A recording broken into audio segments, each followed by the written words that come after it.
প্রিয় শিক্ষার্থীবৃন্দ, স্বাগতম আরও একটি নতুন ক্লাসে। তোমরা যারা ইতিপূর্বে আমাদের ক্লাসগুলো করেছো তোমরা নিশ্চয়ই জানো যে আমরা কবিতা এবং গল্পগুলো কত সহজভাবে ক্লাসে ব্যাখ্যা করার চেষ্টা করি। ঠিক আজও তার ব্যতিক্রম নয়। আজ আমরা আলোচনা করব জীবন বিনিময় কবিতাটি সবচেয়ে সহজভাবে এবং গল্প আকারে। আজ আমরা লাইন টু লাইন ব্যাখ্যায় যাব না। আজ আমরা চেষ্টা করব কবিতাটিকে একটু গল্প আকারে ব্যাখ্যা করার, যেন তোমরা খুব সহজে পরীক্ষায় আসা সৃজনশীল প্রশ্নের অ্যান্সার করতে পারো। তো চলো দেরি না করে শুরু করি আমাদের আজকের এই আলোচনা, জীবন বিনিময়। কবিতাটি নেওয়া হয়েছে কবি গোলাম মোস্তফার বুলবুলিস্তান কাব্য থেকে। মনে রাখবে, এই কবিতায় আমরা প্রধান দুটি চরিত্র দেখতে পাবো। এক হলো বাদশাহ বাবর এবং দ্বিতীয় চরিত্র বাবর এর পুত্র হুমায়ুন। জীবন বিনিময় লিখেছেন গোলাম মোস্তফা। মহান সম্রাট বাদশাহ বাবর গভীর উদ্বেগে কাঁদছেন, কারণ তার প্রিয় পুত্র হুমায়ুন ভীষণ অসুস্থ। জীবনের প্রদীপ যেন নিভে যেতে বসেছে, চোখে তার ঘুম নেই, মনে একটি ভয়, হুমায়ুন বুঝি আর বাঁচবে না। রাজ্যের সেরা হেকিম, কবিরাজ, দরবেশ সবাই এসেছে ছেলের চিকিৎসায়। চিকিৎসায় কোনো ত্রুটি নেই, তবু হুমায়ুনের অসুখ কিছুতেই সারে না। দিন দিন তার অবস্থা আরো খারাপ হতে থাকে। একদিন বাবর বেকুল হয়ে চিকিৎসকদের ডেকে বললেন, বলো তো, আমার পুত্রের রোগ কি সেরে উঠবে? সত্যি করে বলো, আমাকে ফাঁকি দিও না। সবাই চুপ করে রইল। এই নীরবতায় যেন বাবরের বুকের ভেতর তীর হয়ে বিঁধল। তার মনে ভয়ের ঝড় বয়ে গেল।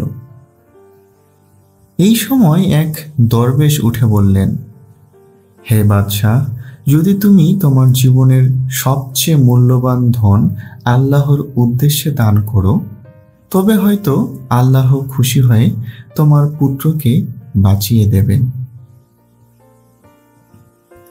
বাবর কোনো দ্বিধা করল না।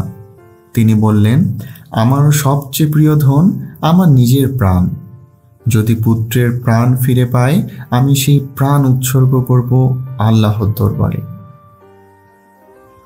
এরপর বাবর নির্জনে বসলেন, গভীর ধ্যানমগ্ন হয়। চোখে অশ্রু, হাতে প্রার্থনার ভঙ্গি। তিনি কাঁদতে কাঁদতে প্রার্থনা করলেন, হে দয়াল খোদা, আমার প্রাণ তুমি নিয়ে নাও, কিন্তু আমার পুত্রকে ফিরিয়ে দাও জীবনের আলো। চারপাশ তখন গভীর রাত্রি। নিস্তব্ধতা নেমে এসেছে, সবাই ঘুমিয়ে। কেবল বাবর জেগে আছেন আল্লাহর দরবারে, নিবেদিত হয়। হঠাৎ বাবর আনন্দে বলে উঠলেন, ভয় নেই, আল্লাহ আমার প্রার্থনা কবুল করেছেন। আমার পুত্র হুমায়ুন বাঁচবে, নিশ্চয়ই বাঁচবে। বাবরের প্রার্থনা শেষ করার পর এক আশ্চর্য পরিবর্তন দেখা গেল। চারপাশে যেন আনন্দের তরঙ্গ বইতে শুরু করলো। যে জায়গাটিতে এতক্ষণ দুঃখ, ভয় আর নিরাশার ছায়া ছিল, সেখানে এখন আশা ও আনন্দে ভরে উঠেছে সবকিছু।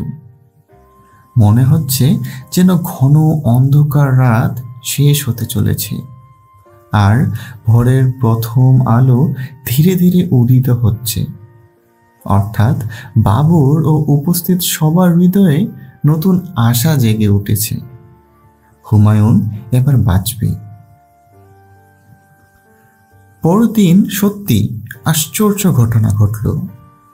হুমায়ুনের রোগ সেরে উঠতে শুরু করলো। সে ধীরে ধীরে সুস্থ হয়ে উঠল, আর বাবর নিজে অসুস্থ হয়ে পড়লেন। শেষ পর্যন্ত বাবর মারা গেলেন। কিন্তু কবির ভাষায়, মরিল বাবর? না না, ভুল কথা, মৃত্যু কে তারে কয়? মরিয়া বাবর অমর হয়েছে, নাহি তার কোনো ক্ষয়। অর্থাৎ বাবর আসলে মরেননি, তিনি অমর হয়ে আছেন তার পুত্রের জীবনে, তার আত্মত্যাগে। কারণ পিতৃস্নেহের কাছে মরণও পরাজিত। এই কবিতায় কবি দেখিয়েছেন একজন পিতা তার সন্তানের জন্য কতটা আত্মত্যাগ করতে পারে। বাবর নিজের জীবন দিয়ে প্রমাণ করেছে যে পিতার ভালোবাসা পৃথিবীতে সবচেয়ে পবিত্র ও শক্তিশালী অনুভূতি। প্রিয় শিক্ষার্থীবৃন্দ, কবিতাটি কেমন লাগলো জানাতে ভুলবে না। চ্যানেলটি সাবস্ক্রাইব করে কমেন্ট সেকশনে তোমার এসএসসি ব্যাচ আমাদের জানিয়ে দাও। এতে করে তোমাদের জন্য আরও নতুন ক্লাস নিয়ে আসতে আমাদের সুবিধা হবে। চ্যানেলে নবম ও দশম শ্রেণীর গল্প ও কবিতার উপর আরও অনেক ক্লাস দেওয়া আছে, সেগুলো এক এক করে দেখে ফেলো। দেখা হচ্ছে নতুন কোনো ক্লাসে। ভালো থেকো, সুস্থ থাকো, শিখতে থাকো। আল্লাহ হাফিজ।